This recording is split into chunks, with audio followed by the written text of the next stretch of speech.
नमस्कार, city news channel में आपका स्वागत है। आज पूरा एक साल हो गया कोरोना का प्रवेश होते हुए और लॉकडाउन की शुरुआत होते हुए। लॉकडाउन यह शब्द अक्सर हमने देखा कि यह बड़ी बड़ी फैक्ट्रियों में, मिलों में, जहां बड़ी संस्थानें रहती वहां पर होता है। लॉकडाउन यानी तालाबंदी, यानी अपनी दुकान को बंद कर देना, व्यवसाय को बंद कर देना और रोक देना, स्थगित कर देना।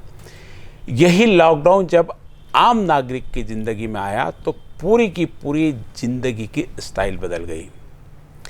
पिछले साल 22 मार्च से अमरावती में 2 दिन पहले हुआ, महाराष्ट्र में 2 दिन बाद में, पूरे महाराष्ट्र में पूरा लॉकडाउन शुरू हो गया था। लॉकडाउन के पीछे कारण यह कि कोरोना नाम की एक महामारी जिसका उद्गम स्थान चाइना थी, उसने भारत में पैर पसार दिए थे और यह पैर ज़्यादा नहीं फैले, ये इसको यहीं रोक दे, क्योंकि वो कहते हैं कि चैन इसकी तोड़ना चाहिए, ये इसका संक्रमण के लिए चैन तोड़नी थी। उसके लिए लॉकडाउन की शुरुआत हुई थी और कई दिनों तक कर्फ्यू रहा और लॉकडाउन चलते चलते पूरे देश का रोजगार, व्यवसाय, व्यापार सब करीब करीब नष्ट हो गया था। बड़ी मुश्किल से इसमें से उबरने की बारी आई तो दोबारा फिर कोरोना ने अपने पैर पसारे। पहली बार जब बताया गया था कि इसकी चैन तोड़ने के साथ में यह कोरोना खत्म हो जाएगा, कई चैनें टूटी। कोई कहता था 2 दिन की गैप चाहिए, कोई कहता था 7 दिन की, इस महीनों की गैप से भी हुई, लेकिन कोरोना ने कहीं पर भी अपने पैर पसारने से नहीं रोके। तो क्या लॉकडाउन गलत था? क्या चैन टूटने से लॉकडाउन या कोरोना नहीं हटा? बहुत सारी इसकी रिसर्च का विषय है। हकीकत में तो यह था कि इस बारे में किसी को आज तक भी जानकारी नहीं है कि ये कोरोना वायरस आता कैसे है, फैलता कैसे, किसको फैलता, किसको नहीं फैलता, क्या प्रिकॉशंस लेने से ये नहीं आएगा कि नहीं है, कम होगा, संभावना कम होने की, इस चीज़ की बात दी जाती है। हमारे साथ में आज अमरावती महानगर चैम्बर के अध्यक्ष, जिनके अंतर्गत अमरावती की तमाम व्यापारिक संस्थाएं हैं। चूँकि कोरोना से यदि कोई एकमात्र समाज यदि इफेक्ट हुआ तो व्यापारी वर्ग है। इस समय संस्था के अध्यक्ष क्या व्यापारियों के साथ में उनको न्याय दिला पाए और कोरोना से लड़ने के लिए व्यापारियों ने क्या सहयोग दिया, व्यापारी को क्या सुविधाएं मिली और कहां कहां व्यापारी को तकलीफ हो और आज भी किस तकलीफ से व्यापारी गुजर रहे हैं। तो इसमें जो व्यापारियों के लीडर है उनकी क्या भूमिका रही, क्या व्यापारियों के लीडर की कहीं सरकार के पास, प्रशासन के पास कोई सुनवाई है, जानते हैं सुरेश जैन, जो महानगर चैम्बर के अध्यक्ष है। सुरेश जी, आपका सिटी न्यूज़ चैनल में स्वागत है। जैसे कि पिछले 1 साल से आज 1 साल हो गया, तमाम व्यापारी वर्ग व्यापार को भुगत रहा है। कहीं पर भी व्यापार खुलता हुआ नज़र नहीं आता, कहीं कोई ऐसा नहीं लगता कि हमने इस साल व्यापार किया। हालांकि दिवाली के समय ऐसा लगा था कि सारा जो डैमेज कंट्रोल है पूरा हो जाएगा, लेकिन फिर से कोरोना ने पैर पसारे। ऐसे में जो आपकी संस्था है, सबसे पहले तो मैं संस्था के बारे में जानना चाहूँगा, क्योंकि चैम्बर ऑफ कॉमर्स भी एक व्यापारी की संस्था और है, उसके बाद में अमरावती में महानगर चैम्बर की स्थापना हुई। तो इसकी स्थापना क्यों और कब हुई? देखिए, चैम्बर ऑफ अमरावती महानगर मर्चेंट एंड इंडस्ट्रीज जो है, ये संस्था 1996 के अंदर इसकी स्थापना हुई। आप सभी को मालूम है कि अमरावती शहर के अंदर का जो नाका है, इसका प्राइवेटाइजेशन किया गया था और प्राइवेटाइजेशन के मार्फत जो कॉन्ट्रैक्टर था उसके मार्फत शहर के नाके की वसूली होती थी और उसके अंदर धीरे धीरे करके वो वसूली के अंदर शहर के क्रिमिनल्स वगैरह जो है, जिनके ऊपर अनेक फौजदारी केसेस चालू है, इस टाइप के लोग नाके के अंदर वसूली के लिए बैठने लग गए, जिसकी वजह से शहर के नागरिक, शहर के पॉलिटिशियन, शहर के लेडीज, जेंट्स, बच्चे, इन सभी को रात बेरात कभी भी स्टेशन पे उतरने के बाद में बैग खोलना, चेक करना, घर तक उनका पीछा करना, व्यापारियों के माल की डिलीवरी जो हो रही है तो डिलीवरी देते वक्त या दुकान के अंदर भी माल पहुंचने के बाद में भी उसको माल को रोकना, उसकी ओडी करना, उसका ओरिजिनल बिल बताओ, ये बताओ, इसमें फ़र्क है।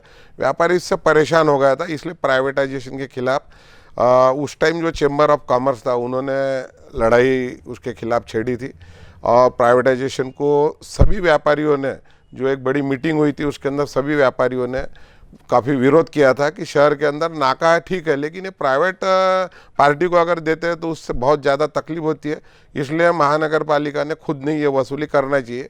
यही प्रिंसिपल को लेके सारे व्यापारी इकट्ठा हो गए। लेकिन इसी बीच एक इंसिडेंस ऐसा हो गया कि चेंबर ऑफ कॉमर्स के कुछ जो पदाधिकारी उस वक्त थे, उन्होंने वो प्राइवेटाइजेशन के लिए जो कॉन्ट्रैक्ट का पेपर के अंदर एक न्यूज आई थी और टेंडर निकला था, उसमें वो लोगों ने फॉर्म उठा लिया, यानी जो विरोध कर रहा था वो उसमें सम्मिलित हो गया। हाँ, वो उसमें से ये सब व्यापारियों को ये घटना के बारे में जानकारी हुई तो व्यापारी इस बारे में काफ़ी हर्ट हुए कि एक तरफ तो चेंबर प्राइवेटाइजेशन के खिलाफ लड़ाई लड़ रहा है और दूसरे तरफ पदाधिकारी अगर फॉर्म उठाते होंगे तो हमको क्या न्याय मिलेगा। तो उस वक्त व्यापारियों की बड़ी सभा, और आपने देखा होगा कि जब भी प्रॉब्लम आते हैं, समस्या आती है, उस वक्त व्यापारियों का हुजूम बहुत ज़्यादा मीटिंग में आता है। और नेचुरली है, जब तक कोई दुखना होता नहीं तब तक कोई भी व्यक्ति डॉक्टर के पास जाता नहीं। तो अनेक बड़ी बड़ी सभाएं हुई, उसके अंदर हमारे चेंबर के भी जो पदाधिकारी प्रेजेंट में, जैसे विजय दातेराव जी संस्थापक अध्यक्ष है, घनश्याम जी राठी है, नंदलाल जी खत्री, ये जो सीनियर लोग थे, उस वक्त मैं भी था, तो ऐसे सीनियर लोगों की एक हमारी टीम बनी हुई थी। और इस जो फॉर्म उठाया गया है, ये मामले को लेकर व्यापारियों में हमने काफ़ी जन जागरण किया। और उस वक्त फिर ऐसा माहौल बना कि सभी व्यापारी सोच रहे थे कि भाई इस वक्त अपने को ऐसे लोगों की ज़रूरत है जो बोलते हैं वही करते हैं, नहीं तो बोलते अलग और करते अलग, तो इससे व्यापारी का विश्वास जो है ख़त्म हो जाएगा और अपने को जो न्याय मिलना चाहिए प्रशासन की ओर से उसमें काफ़ी दिक्कतें आएंगी और अपन ये लड़ाई हार सकते। इसलिए सभी लोगों के विश्वास में लेकर, सभी लोगों के जो सुझाव आए वो सुझाव का अमल करते हुए फिर उस वक्त महानगर चेंबर की हमने एक स्थापना की। कई दिनों तक हमने महानगर चेंबर चलाया, उसके बाद में फिर उसका हमने रजिस्ट्रेशन कराया चैरिटी के अंदर, और तब से लेकर आज तक समझ लो कि आज 25-26 साल हो चुके हैं। महानगर चेंबर का जो अस्तित्व है, जो पहले शुरू में था, उससे काफ़ी गुना हमने व्यापारियों के लिए अनेक काम किए। और जो अपन बोलते कि ज़मीनी स्तर की लड़ाइयाँ हमने लड़ी, क्योंकि नाके का बार बार आ रहा था, फिर कभी प्राइवेटाइजेशन, कभी एलबीटी, कभी उपकर, तो इस टाइप का जो चल रहा था, हमने शुरू से लेके तो आज तक व्यापारियों के हर प्रॉब्लम को लेकर हमने लड़ाई लड़ी।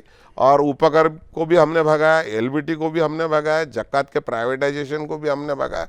और फिर उसके बाद में वैट आया, तो वैट के अंदर भी कुछ डिफ़िकल्टी बहुत ज़्यादा थी, क्योंकि नया कायदा था और लोगों को समझ से परे था। क्योंकि जब कायदे का जब ये 2005 में वैट आया, उस वक्त तो अमरावती के जो टैक्स प्रैक्टिशनर है, सीए, उनको भी इसकी जानकारी नहीं थी और गवर्नमेंट ने घाई गड़बड़ में लागू कर दिया। उसको लेकर दिक्कतें आई, वो भी हमने एक प्लेटफॉर्म के माध्यम से व्यापारी को समझाया। जो कायदे के अंदर बहुत ज़्यादा क्रिटिकल एक्ट थे, उसको हमने उस वक्त के अर्थमंत्री जयंतराव पाटिल थे, स्थानीय नेता थे, उनके माध्यम से हमने प्रश्न उठाया और काफ़ी अमेंडमेंट करके उसके अंदर वैट में भी काफ़ी सरलीकरण हमने करवाया। और उसके बाद में अभी वैट के जगह अभी जीएसटी आया, तो जीएसटी को लेकर भी जो प्रॉब्लम धीरे धीरे आ रहा है, गवर्नमेंट उसके अंदर 100 से ज़्यादा बार अभी तक अमेंडमेंट कर चुकी है। लेकिन कुछ कुछ अमेंडमेंट ऐसे जो व्यापारी के लिए कायदे का सरलीकरण हो रहा है, लेकिन कुछ अमेंडमेंट ऐसे है कि उसकी वजह से व्यापारियों को परेशानी जा रही है। तो हम confederation of all India traders से हम लोग जुड़े हुए हैं, उनके माध्यम से जो भी हमको सूचना होती है वो सूचना के आधार के ऊपर हम आगे का जो लड़ाई है हम गवर्नमेंट के साथ में लड़ते हैं। जब स्थापना हुई तो कोई बड़ी विपत्ति व्यापारी पे आने वाली थी, बराबर, हर विपत्ति का आपने सामना किया, लेकिन मैंने पूछा इन सब चीज़ों में सरकार प्रशासन कितना सुनता है चेंबर की? क्योंकि नाके का आपने विरोध किया प्राइवेटाइजेशन का, लेकिन प्राइवेटाइजेशन हुआ, उसके बाद में नाका हटा, उपकर आया, फिर उपकर का विरोध किया, फिर नाका आया, फिर नाका उपकर, ये चलता रहा। उसके बाद में आप लोग डिमांड करते हैं कि ये सारे हटके एक टैक्स है, तो उसकी आपने जीएसटी में मांग की कि एक टैक्स लागू, वो भी लागू। हर टैक्स से कहीं ना कहीं व्यापारी परेशान रहा, कहीं भी एक तरीका लगता है ये टैक्स आ गया अब हम फुलफिल हो गया, ऐसा रहा नहीं। तो हमेशा कुछ ना कुछ आप लोगों के साथ में समस्या रही। समस्या का मुख्य कारण क्या व्यापारियों को तवज्जो न देना था या कहीं आपके लोगों के समझने में प्रॉब्लम था? नहीं, व्यापारी का तो देखो ये ऐसी है कि हमारे मीटिंग के अंदर जो कैट के बोलो या हम फैम से भी जुड़े हुए थे, तो अभी फैम का जो है वो नाम अभी चेंज हुआ, अब केमिट करके है। वो केमिट के अंदर हम जुड़े हुए हैं। तो व्यापारी बोले तो कैसा है कि एक पैसा उगाई की मशीन है इस टाइप से सरकार के लिए। सरकार इस टाइप से ही हमको तवज्जो देती है, क्योंकि आज की परिस्थिति में अगर देखा जाए तो सरकार के ऊपर, पब्लिक के ऊपर कोई भी आपदा अगर आती है और चंदा अगर इकट्ठा करना होता तो सबसे पहले व्यापारी और इंडस्ट्री वाले ही आगे आते हैं और उनके पास ही गवर्नमेंट आती है। लेकिन दुर्दैव की बात है कि जब ये ऐसी इस प्रकार के कायदे बनाए जाते हैं उस वक्त व्यापारी की कोई भी जो बड़ी संगठन है ऑल इंडिया लेवल की, जैसा जीएसटी है, ऑल ओवर इंडिया लेवल पे कैट करके confederation of all India traders की संगठन है, लेकिन कोई भी कायदा बनाते वक्त व्यापारी को विश्वास में लेते ही नहीं और वो कायदा बना देते। उसके बाद में फिर उसको स्ट्रगल करना पड़ता, व्यापारी को बड़े पैमाने पे यूनिटी करना पड़ता, और सरकार से कोई भी बातें मनवाना बोलो तो अपनी ताकत जब तक अपन सरकार को बताते नहीं तब तक सरकार झुकती नहीं। ये हमारा आज तक का अनुभव कहीं है। ना कहीं अपनी ताकत में बोलो या अपने संगठन में बोलो, कहीं ना कहीं कमी है। सरकार हमको, व्यापारी वर्ग को हमेशा दबाती है। सरकार ने हमेशा हावी होकर काम किया, कहीं भी व्यापारी की बात नहीं सुनी, जैसा आपसे अभी सारा का सारा बता रहे। इसके बावजूद व्यापारी हर बार, कभी सरकार, पिछली बार भी हमने देखा कि जीएसटी नहीं लगाएंगे तो सरकार को भी यहाँ पे बोल दिया था कि हम वोट नहीं देंगे। सरकार के खिलाफ भी एक बार यहाँ पर सारे व्यापारी चले गए थे। तो क्या कोई वोटिंग पावर है आपके पास में सरकार को दबाने के लिए? क्योंकि सरकार सिर्फ दबती है जिसके पास में वोट बैंक है करके। क्या आपका कोई वोट बैंक है ऐसा जो सरकार को दबा सकते हैं? आप खुद भी बिखरे हो कहीं। एक तो जैसे आपने बताया कि जब विपदा आती तभी एक होती है, जब बाकी समय व्यापारी एक नहीं होते। ऐसे समय में यदि जब समस्या आती है तो निश्चित रूप से हर व्यक्ति को अलग अलग भुगतना पड़ता। तो संगठन में कहाँ कमी पड़ पा रही है? नहीं, कमी वगैरह ऐसा कुछ नहीं है। देखो, अपनी बाकी जो अपन संगठना देख रहे हैं जो काफ़ी मजबूत है, तो व्यापारी की संगठना जो रहती वो व्यापारी बोलो तो व्यापार करता, उसके दुकान के अंदर उसके अलावा कोई व्यक्ति अगर दूसरा दुकान में बैठने वाला नहीं है तो वो चाह कर भी संगठन की मीटिंग के अंदर या संगठन के जो भी प्रपोजल आते हैं उसको किस टाइप से अपने फेवर करना, कौन सी चीज़ें अपने फेवर की है, कौन सी चीज़ें अपने विरोध में जा रही है, इसका आकलन करने के लिए उसके पास में समय नहीं है। क्योंकि सरकार ने कायदे भी इतने जटिल बना दिए, तो निश्चित रूप से व्यापार और सरकार के कायदे और अपने फैमिली प्रॉब्लम, ये इससे निपटने में उसका पूरा कायदे बनाती है, वो लाद देती है, जब तक उसको समझ में आए जब तक बहुत देर हो जाती है। हाँ, देर हो तो जाती उसको फिर उसका कुछ इम्प्लीमेंटेशन है, उसके चेंजेस हो नहीं पाते। ऐसे समय तो संगठन की जरूरत होती है। जैसे आपने अभी बताया कि आपकी संगठन 26 सालों से, इसमें कौन कौन सदस्य हो सकते हैं? क्या मैं सदस्य हो सकता हूँ आपके संगठन में? नहीं, इसके अंदर अभी हमने 1996 से जो संगठन बनी थी उसके अंदर जो उस वक्त जो हमने सदस्य बनाए थे जिनका खुद का यानी बिजनेस कर रहे हैं, जिनका खुद का शॉप है, ऐसे ही लोगों को हमने सदस्य बनाया था। अभी फिलहाल इतने साल के पीरियड के अंदर अभी कोई भी, और जब संस्था बनी उस वक्त वो 25-30 लोगों ने मिलकर जो संस्था बनाई थी, शायद 28 या 29 मेंबर थे उसके अंदर, वो संस्थापक सदस्य करके है, वो आजीवन सदस्य है। और बाकी एसोसिएशन जो है वो एसोसिएशन ने अगर हमारे पास में आजीवन सदस्यता का अगर फॉर्म उन्होंने भरा तो इस टाइप की जो संगठन है वो हमारे आजीवन सदस्य है। कुछ इंडिविजुअल भी सदस्य बने हुए, लेकिन उनका खुद का अगर शॉप है, उनका दुकान है, व्यवसाय है, उनको ही उस वक्त बनाया है। अभी सदस्यता लेते हो क्योंकि आपने 26 साल पहले संस्था का निर्माण किया था। 26 साल में शायद शॉप्स डबल हो गई होंगी। हाँ, क्योंकि बनी, कई मार्केट बने, कई शॉप्स बनी, कई लोग बने। तो क्या सदस्यता, क्या फिर वो 27-28 लोगों के संगठन बन के रह गया वो? नहीं, 27-28 लोग जो है वो संस्थापक है। उसके अलावा हर एसोसिएशन का जो अध्यक्ष और सचिव जो है, वो संस्था अगर अपने पास मेंबर है तो वो अध्यक्ष सचिव आम सभा के अंदर आता। वो जब इलेक्शन होते तो उनको वोटिंग का पावर भी रहता है। शहर के अंदर करीबन 45 से 50 संगठन ऐसी है जो अपने उस वक्त मेंबर बने हुए हैं। तो वो और प्लस संस्थापक सदस्य, और कुछ हमारे संकुल के अंदर जो गोडाउन है, वो गोडाउन जिन लोगों ने लिए हैं संकुल के अंदर, वो लोग भी इस महानगर चेंबर के अंदर सदस्य ऑलरेडी है। नए सदस्य लेना बंद है? नया फिलहाल बंद है। संस्था कोई चालू है हमारा भी, संस्था रही तो उसको आप सदस्य बनाते, व्यक्तिगत रूप से सदस्य बनाते। हमारा अभी शुरू है प्रोग्राम। कुछ अभी जैसा आपने बताया कि 25-26 साल हो गए, नए पीढ़ी को भी इसके अंदर अपने को जोड़ने का हम प्रयास कर रहे हैं। उसके अंदर जो भी लोग काम करने वाले जो लोग हैं अच्छे, जो संस्था के अंदर अपने को उपयोगी है और उनका अच्छा परफॉर्मेंस है, इस टाइप के लोगों को हम कोशिश करेंगे और कार्यकारिणी के अंदर उसका नई सदस्य में वो पिछली बार एक कोई बंद का ऐलान हुआ, एग्जैक्टली मुझे नहीं वो हुआ था, तो कई लोगों ने शॉप खोल ली थी, उनसे कहा भाई आपके चैम्बर ने और संगठन ने कहा, तो बोले हम उसके मेंबर नहीं है। तो ऐसे समय पे जो हमारा ये बिखराव दिखता है कि सब मेंबर तो इनके है नहीं, तो सरकार तो दबाव बनाएगी ना ऐसे समय। अब सीधा आते हैं आज की विपदा की स्थिति में। निश्चित रूप से जब विपदा आती तो उस समय संगठन का महत्व मालूम पड़ता है। कोरोना का 1 साल से लगातार उद्रेक बोलो या आक्रमण बोलो, आतंक बोलो, चल रहा है। अब कोरोना क्या है यह अलग विषय है कि उनको समझा नहीं समझा, लेकिन जिस प्रकार से सरकार सबको समझाने का प्रयास कर रही है और सारा का सारा आखिरी में कोई चीज़ का यदि डंडा पड़ता है तो वो व्यापारी वर्ग पर। हर इसमें लॉकडाउन, यदि हम अमरावती की बात करें जहां हम देखते हैं, नज़दीक से देखते हैं, लॉकडाउन यानी व्यापारी की दुकान बंद, कुछ काम है यानी व्यापारी की दुकान बंद, हड़ताल है तो व्यापारी की दुकान बंद, और कुछ है तो तोड़फोड़ व्यापारी की। इन सारी चीज़ों को रोकने के लिए बाकी जगह कई जगह ऐसे कानून बनाए गए हैं कि यदि किसी की दुकान यदि फूटती है तो सरकार उस जिसने तोड़फोड़ की उससे पैसा वसूल करती है। क्या अपने व्यापारी में भी हड़ताल होती है, कभी होती है, लोगों की तोड़फोड़ होती है, ऐसे उस संगठन से वसूल करने की कोई संस्था के माध्यम से प्रोविजन है?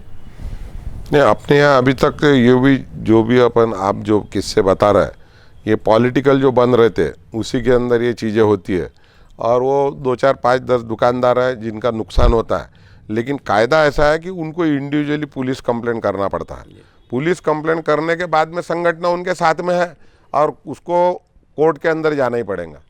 यानी कोई भी मैटर जो है अपने को करना है तो ऐसा कुछ नहीं है कि संगठन के माध्यम से कलेक्टर को लेटर दे दिया और भरपाई मिल जाएंगी, इस टाइप का नहीं है।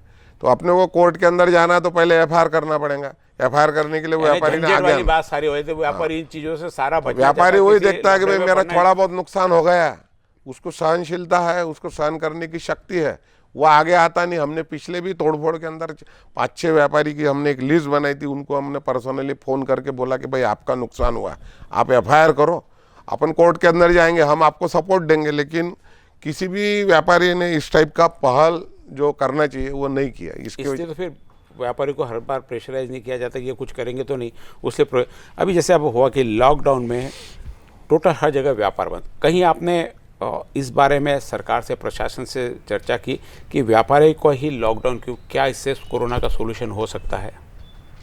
अभी जो 8 दिन का लॉकडाउन हुआ था फिर से, उस वक्त हमने कलेक्टर साहब के पास में, हम संडे के दिन ही गए थे, 2 घंटे बैठे। आप तो शायद मुझे लगता है लॉकडाउन कहीं ये नहीं कि आप कर गए थे, आप कोरोना के पेशेंट ज़्यादा बढ़े, आप लॉकडाउन करिए करे, कलेक्टर को ये सुझाव दिया था आप लोगों ने? नहीं, हमने उनको शुक्रवार के दिन मीटिंग हुई थी, ये लॉकडाउन लगने के 3-4 दिन पहले सभी व्यापारी संगठन की मीटिंग बचत भवन में बुलाया था।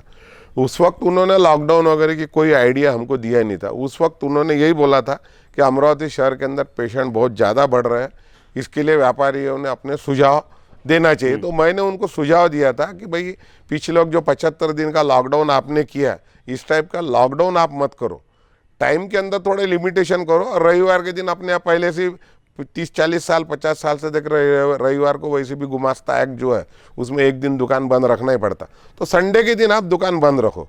और बाकी जो टाइमिंग है, जब तक ये कोरोना का कहर है तब तक मार्केट का जो टाइमिंग है 11 से 8 या 11 से 7 तक आप रखो। यानी कर्मचारी और दुकानदार जो है 11 बजे खाना वगैरह खा के आ जाते तो नॉन स्टॉप 7-8 बजे तक अपनी दुकान चला सकते।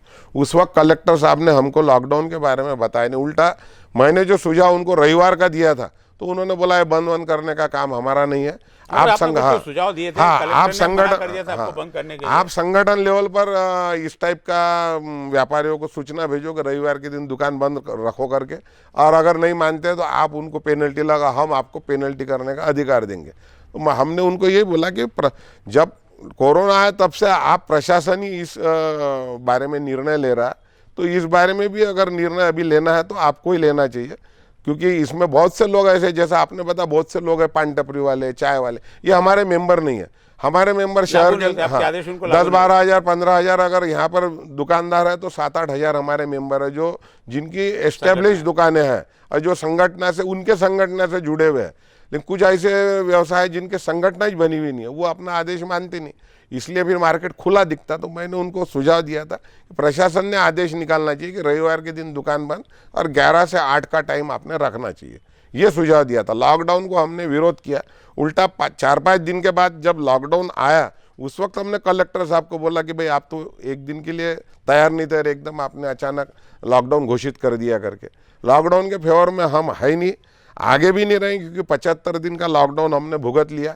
और अभी आप एग्जाम्पल के तौर पे अगर देखते होंगे तो 700-800 केसेस अगर आती थी उस वक्त, तो आज भी दुकानें खुलने के बाद में केसेस बढ़ी कहाँ, केसेस तो आधी हो गई।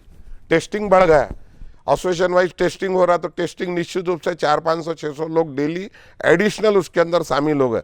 उसके बाद में भी कोरोना का जो 800-900 का फिगर था, 1000 तक पहुंचा था, आज 450 से 500 के बीच में चल रहा। इसका मतलब दुकानें खुलने से कोरोना बढ़ रहा, ये प्रशासन का जो ये है, इससे मैं सहमत नहीं हूँ। कलेक्टर को सुझाव दिया कि 11 से 8 तक दुकान रखो, रविवार को बंद रखो, थोड़ा ये करो। क्या होता 11 से 8 तक दुकान बंद करने में? कोरोना में कहाँ फर्क पड़ता है? सुझाव आप लोग देते हो, व्यापारी ने सुझाव दिया, कलेक्टर भी बोलते हैं। आखिर इन सब चीज़ों के पीछे कोई लॉजिक है कि 11 से 8 बंद रखेंगे तो कोरोना कम होगा, पेशेंट कम आएंगे, क्या आएंगे? क्योंकि मुझे याद है कुछ साल पहले अपने यहाँ मजीपरा है जो, और ये भी थे कि 24 घंटे नल को पानी देना है। तो कई लोगों ऐसा थे 24 घंटे पानी से तो ज़्यादा नुकसान होगा, वेस्टेज होगा। तो लेकिन उन्होंने कहा नहीं, 24 घंटे पानी से वेस्टेज नहीं होगा।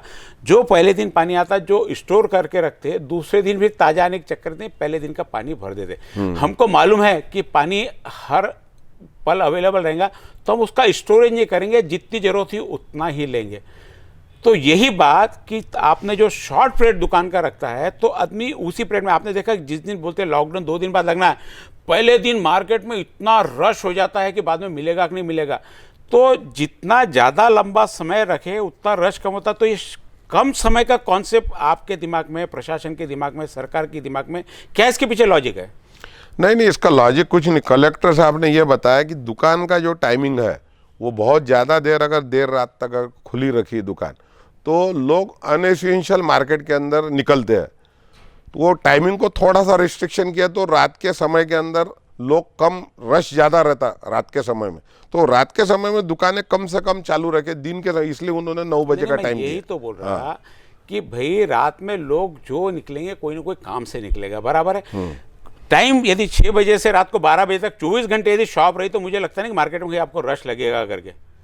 शॉप का टाइम जो कम कर रहे हैं वो रश को बढ़ा रहा है। लॉजिक आप समझिए उसके पीछे। आपने भी सलाह दे दी वहाँ पे 11 से 8 रखो, प्रशासन भी सलाह दे दे रहा, दूसरे भी सलाह देते, हमारे यहाँ के नेता लोग भी सलाह देते कम करो कम करो।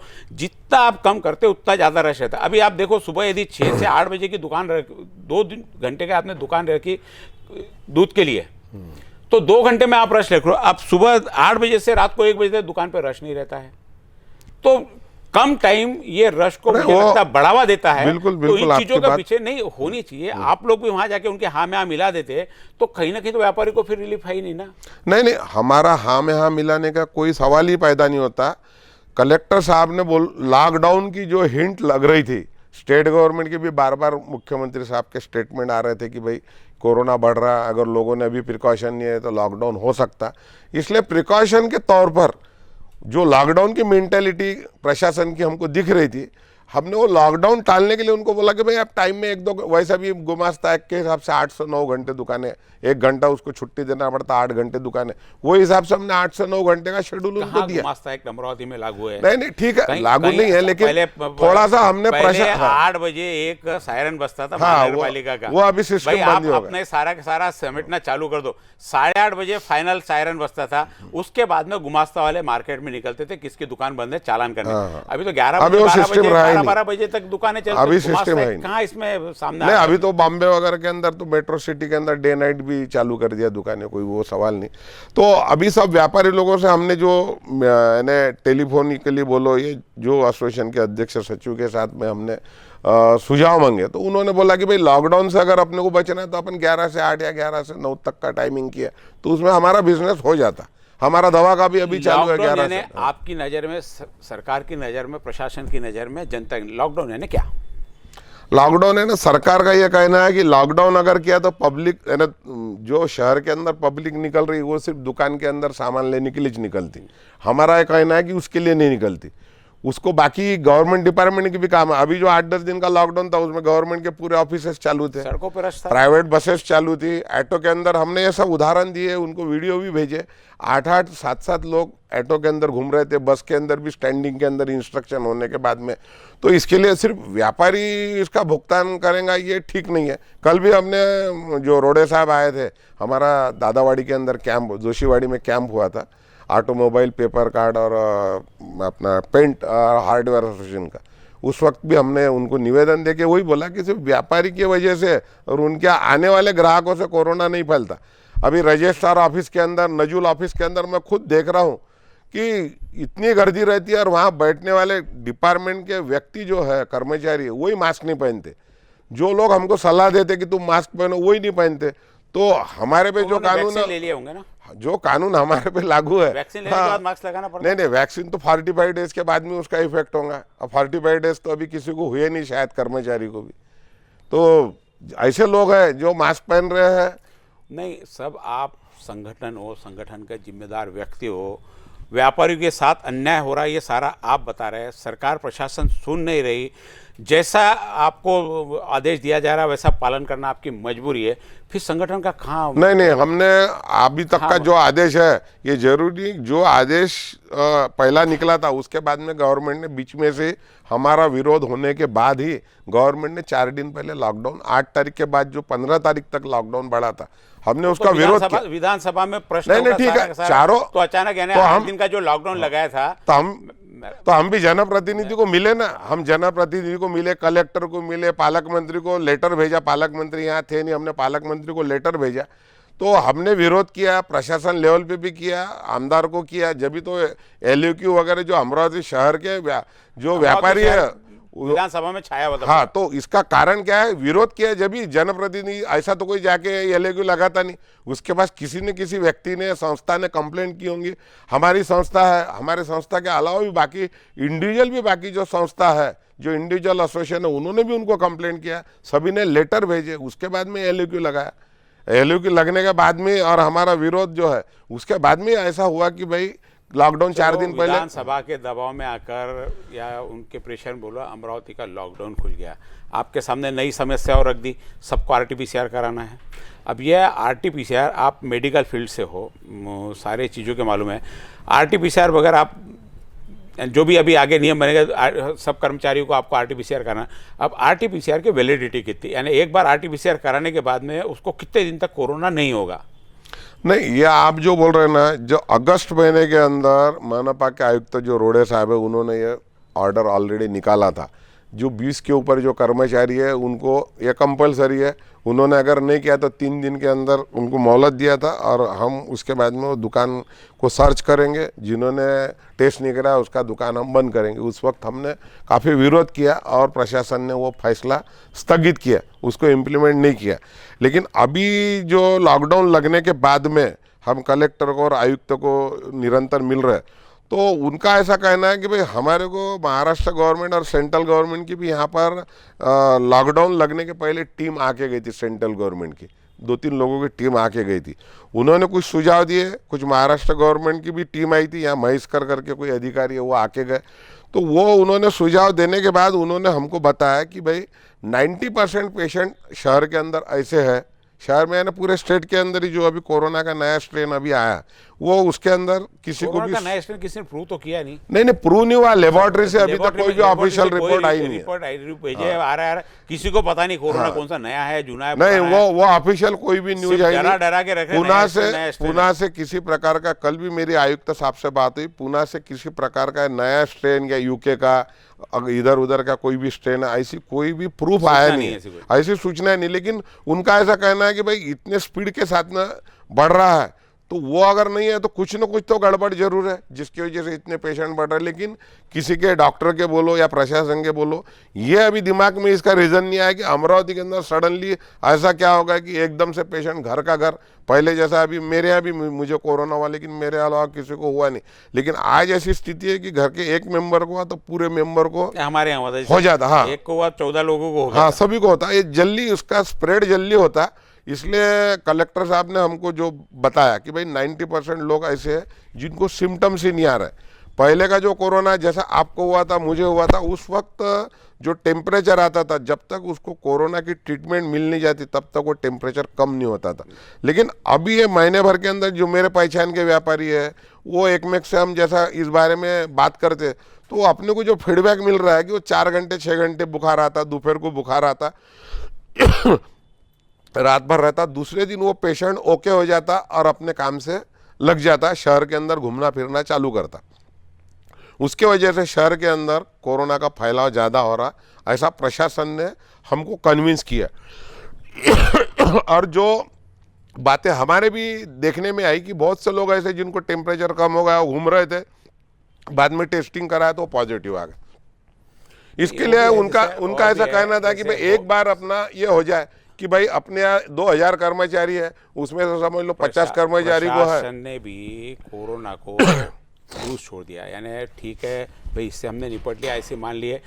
तो होम आइसोलेशन का जो कार्यक्रम शुरू हुआ था, होम आइसोलेशन भाई आप कर लो, कोरोना हो गया घर में रह जा, मन से घर में रह जा।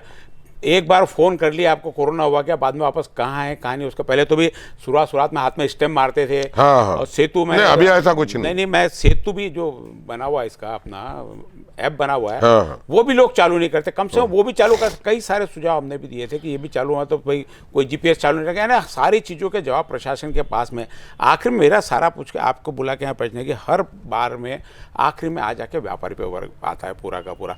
भाई इन्होंने, प्रशासन ने लापरवाही की, प्रशासन ने होम आइसोलेशन को बराबर चेक नहीं किया, वो बाहर फैलाते रहे, उसके कारण कोरोना फैला। और दूसरा कोरोना फैलने का है अपने यहाँ जो इंस्टीट्यूशंस वगैरह जो चालू हो रहे थे उनकी मास चेकिंग हुई, यानी स्कूल चालू करना सारे लोग चेक करो, कहीं करना है तो सारे चेक।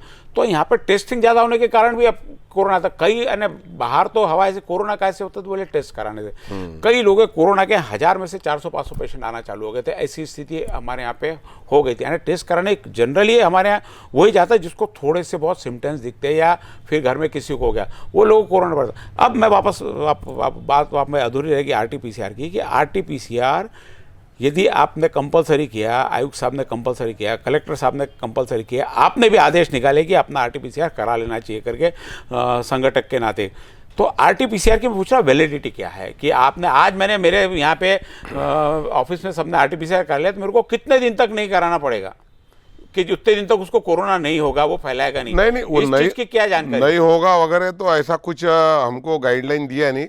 लेकिन कारपोरेशन के जो कर्मचारी है और फ्लाइंग स्क्वाड जो इन्होंने बनाया था, उन्होंने दुकान जाके बहुत से दुकानदारों को उन्होंने 7 दिन तक बताया कि हर 7 दिन में ये चेकिंग आपको करना पड़ेगा। तो इस बारे में हमने जनप्रतिनिधि से भी बात की और कलेक्टर साहब को वापस हम मिले। कलेक्टर साहब ने ये बताया कि 1 फरवरी से 31 मार्च के बीच में जिन्होंने चेकिंग कराया उनको चेकिंग कराने की डबल से जरूरत नहीं है, उनको कोरोना नहीं होगा। नहीं होगा नहीं है ना। गवर्नमेंट ने जो ये किया है, गवर्नमेंट जो कंपलसरी किया था वो बैक ले लिया। हाँ, कलेक्टर का ये कहना है कि एक बार टेस्ट कराने के बाद में हमको ये पता चल जाएगा कि कौन से पेशेंट जिनको सिम्टम्स नहीं है और घूम रहे हैं, तो उसको आइडेंटिफाई करना है हमको। तो उसके लिए हमारे पास में इसके सिवाय कोई भी पर्याय नहीं है, इसके लिए टेस्टिंग ही पड़ रहा है। उससे हमको ये पता चलेगा कि शहर में 10,000 लोग हैं, कर्मचारी है 5,000, 20,000 लोग हैं, 20,000 में से 500 कर्मचारी, 1000 लोग हैं जिनको कर्मचारी बाधा हुई हुई है, वो लोगों को हम, ये सिर्फ व्यापारी के लिए कि इंस्टीट्यूशनल के लिए भी सारे? नहीं, सभी के लिए उन्होंने लागू किया, कर्मचारी है सभी के लिए। मुझे उन्होंने जो बताया ये सभी के लिए है, कर्मचारी के लिए भी है, कॉर्पोरेट ऑफिस के भी जो कर्मचारी है उनके भी लिए लागू है। आपने देखा होगा अकोला के अंदर भी है, नागपुर के अंदर भी है। मुझे ऐसा बताया गया कि स्टेट गवर्नमेंट के आदेश है जहाँ जहाँ भी कोरोना के केसेस बहुत ज़्यादा है, सारी संस्था और ये जितने लोग मिलके मुझे लगता है करीब 40% के आसपास इस सारे इसमें सम्मिलित हो जाते हैं। जितने भी आप जो बता रहे संस्था भी है, कर्मचारी इसमें एसटी कर्मचारी आगे हो गए।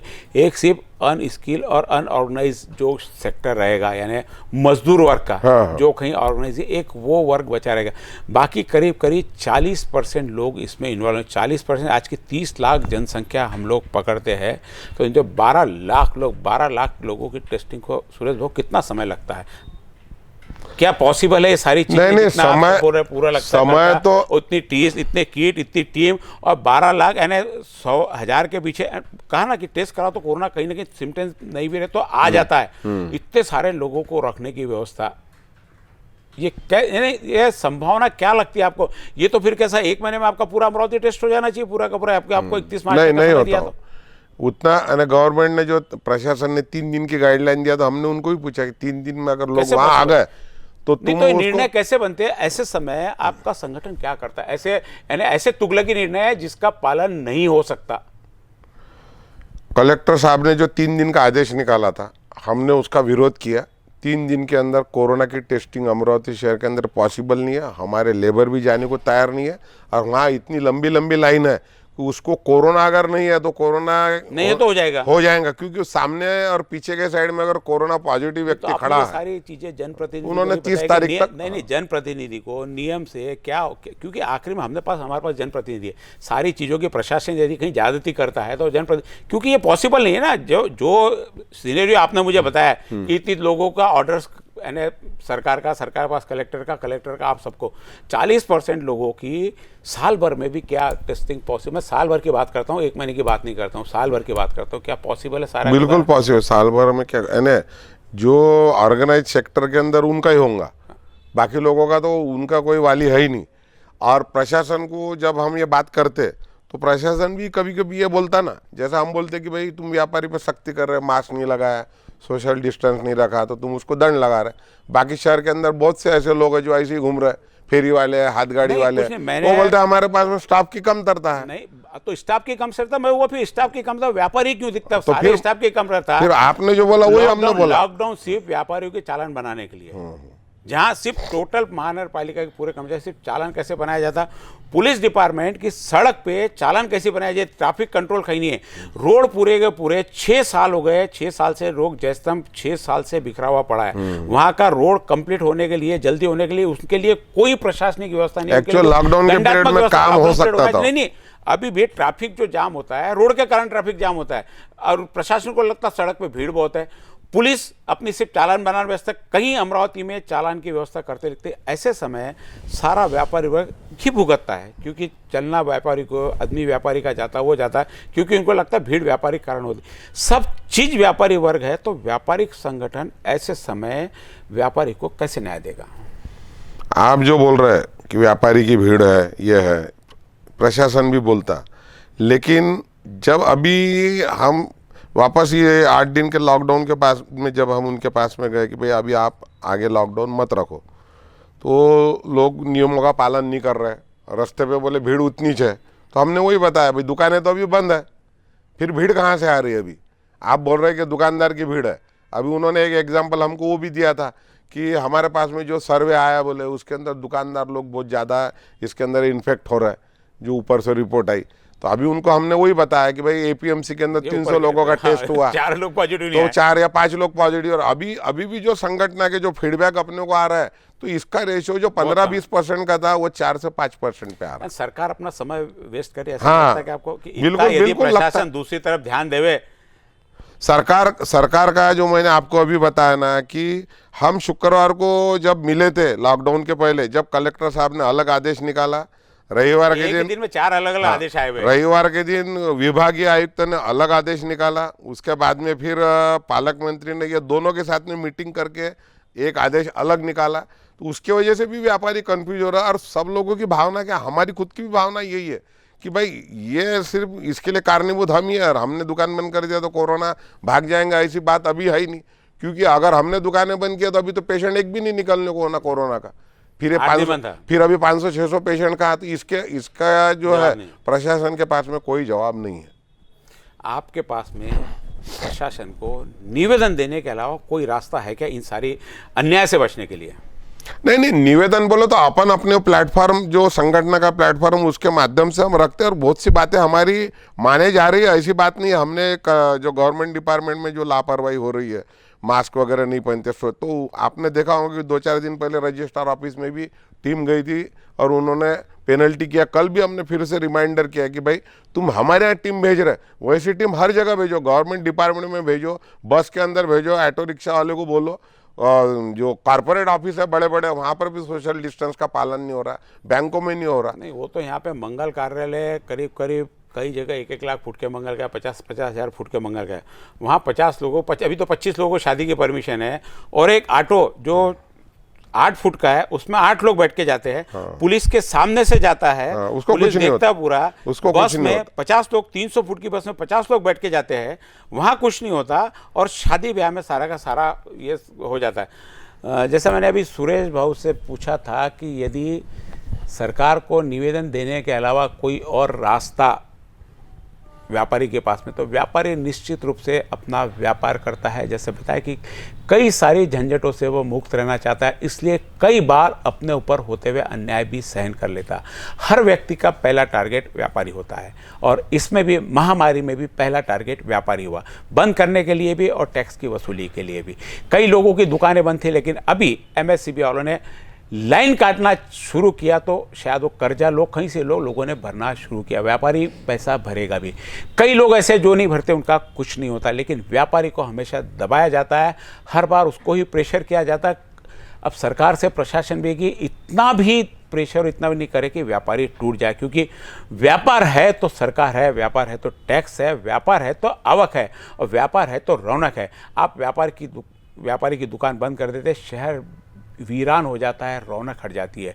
निश्चित रूप से व्यापारी के कारण रौनक है, भीड़ भी है तो व्यापारी के कारण होती है, लेकिन भीड़ जितनी सड़क पे घूमती है उतने कोरोना के मरीज, आज भी यदि अमरावती में 30 लाख लोगों के बीच में 500 मरीज निकलते तो बहुत बड़ा आंकड़ा लगता नहीं है। हाँ, इससे नुकसान कितना हो सकता है यह महत्व है।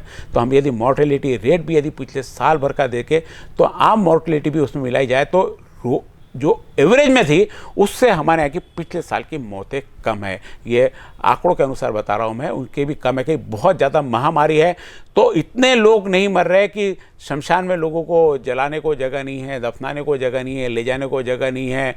इस प्रकार से महामारी नहीं। इस कोरोना को अब डरना नहीं होगा, इसको समझना होगा, इसमें के साथ में जीने की आदत डालना होगा, कोरोना को अपनाना होगा, और हमको भी साथ में जो इससे बचने के उपाय बताए गए हैं उससे कोरोना बचता है नहीं बचता यह नहीं पता, क्योंकि जिन्होंने मास्क लगाया उसको भी कोरोना हुआ, जिसने सैनिटाइज लगाया उसको भी कोरोना हुआ, जिसने नहीं लगाया उसको नहीं भी हुआ। ऐसे कोई परफेक्ट कारण नहीं है कि सैनिटाइजर से आप हाथ धोंगे तो नहीं छूगा, लेकिन आप बच सकते हैं, मास्क लगाने से आप बच सकते हैं। आप में यदि इन्फेक्शन है तो दूसरों को रोक सकता है। ये सकता है वाली बात हमारे साथ संभावना के साथ में जुड़ी हुई है।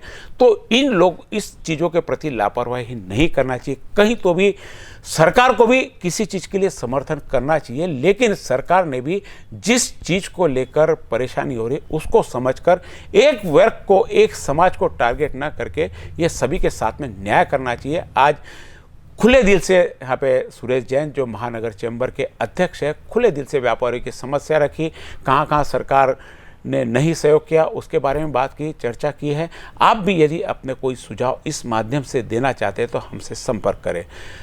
सुरेश बाबू, आपने आके महत्वपूर्ण व्यापारियों की जानकारी दी, आपका बहुत बहुत धन्यवाद। नमस्कार।